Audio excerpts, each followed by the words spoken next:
Bonjour, toujours les transferts thermiques, mais cette fois-ci concernant les transformations chimiques.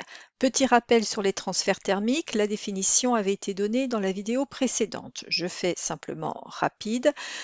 Donc, on parle de transfert thermique lorsqu'on étudie un système qui va recevoir ou donner de l'énergie sous forme de chaleur. Alors, le système étudié peut recevoir de la chaleur. Dans ce cas-là, il subit un transfert thermique positif, ou bien il va libérer de la chaleur, et dans ce cas-là, il subit un transfert thermique négatif. Cette chaleur peut être reçue par exemple de l'air ambiant ou peut être libérée dans l'air ambiant. Donc quand on parle de transfert thermique positif ou négatif, on identifie bien le système étudié parce que ce qui est vrai pour un système n'est pas vrai pour un autre système. Là, l'espèce chimique reçoit de la chaleur, son transfert thermique est positif, mais si je devais étudier le système air ambiant, je devrais indiquer que le transfert thermique est négatif puisque lui cède de la chaleur. Donc, transfert thermique, très bien, mais on doit toujours préciser pour quel système on a étudié ce transfert thermique, pour quel système il est positif ou négatif. Donc, passons au transfert thermique associé aux transformations chimiques. Alors, quand on parle de transformation chimique, on parle de système chimique. Un système chimique, c'est l'ensemble des espèces chimiques qui interviennent au cours d'une transformation chimique, qui sont présentes dans un milieu réactionnel. Donc, par exemple, ici, un Erlen dans lequel on veut faire cette transformation chimique. Donc, dans un premier temps, on va y introduire, on imagine, deux espèces chimiques A et puis trois espèces chimiques B. Donc là, nous avons notre système chimique et on peut même dire qu'il est à l'état initial puisque aucun produit ne s'est encore formé. Alors, imaginons qu'on mesure la température du milieu réactionnel. On lit en début de réaction 15 degrés. Ensuite, la réaction se réalise. Les réactifs vont être consommés. Donc, pour deux espèces chimiques A consommées et une B consommée, il se forme 3C et 2D. Donc voilà, et on remarque qu'au cours de la réaction, la température a évolué et est tombée à 5 degrés. Alors que peut-on conclure de tout ceci? Donc la température du système chimique a diminué, donc ça signifie que le système chimique a perdu de l'énergie sous forme de chaleur.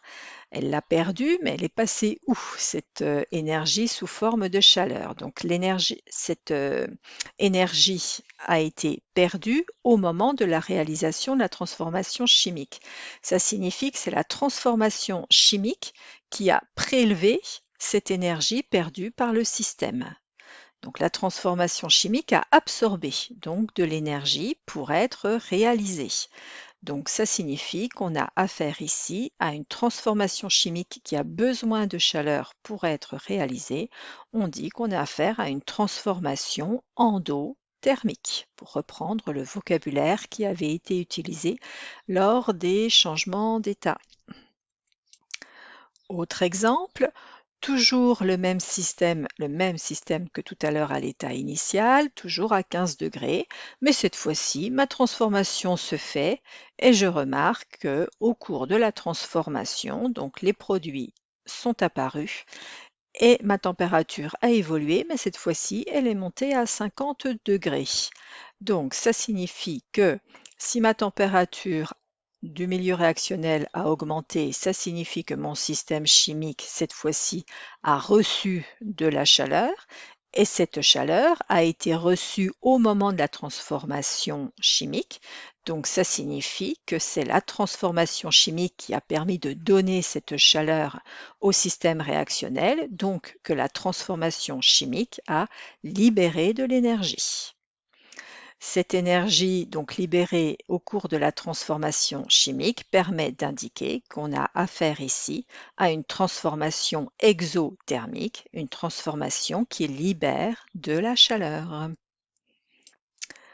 Alors, imaginons maintenant, on reprend ici la même transformation, mais on utilise cette fois-ci non pas deux espèces chimiques A, mais quatre.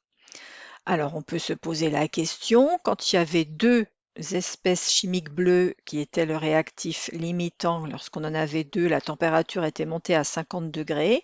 Maintenant que j'en mets 4, est-ce que la température va continuer à atteindre les 50 degrés ou est-ce qu'elle sera différente?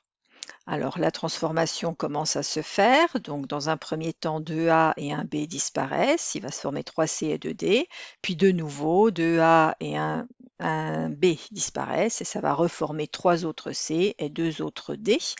Donc voilà un petit peu, j'aurais fabriqué beaucoup plus de produits de réaction. Ok.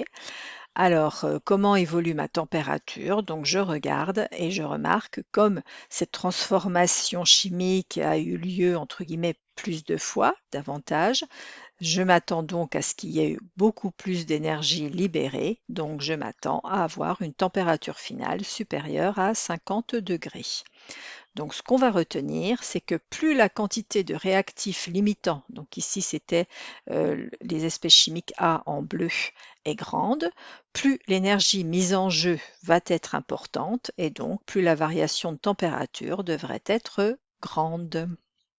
Alors donc au bilan, que va-t-on retenir de tout ceci? Il faut connaître la définition du système chimique, savoir qu'au cours d'une transformation chimique, l'énergie que possède le système chimique peut être modifiée. Il peut aussi ne pas être modifié, hein.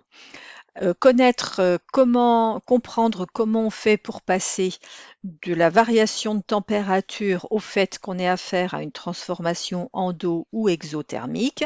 Je le redis encore, si jamais la température du système n'est pas modifiée, on en conclut qu'on a affaire à une transformation qui n'est pas endothermique, qui n'est pas exothermique, autrement dit qu'on a affaire à une transformation athermique. Voilà, et puis ensuite, bien être conscient que plus la quantité de réactifs qui limite la réaction est grande, plus cette quantité est grande, plus la variation de température sera grande si on a affaire à une réaction ou endo ou exothermique. Évidemment, ce n'est pas le cas si la réaction est athermique. Eh bien voilà, la vidéo est terminée. Un dernier petit rappel toutefois, pour bien assimiler et mémoriser sur le long terme, pour que ce qui est compris devienne un acquis, il est nécessaire de voir, revoir, faire et refaire. À très bientôt.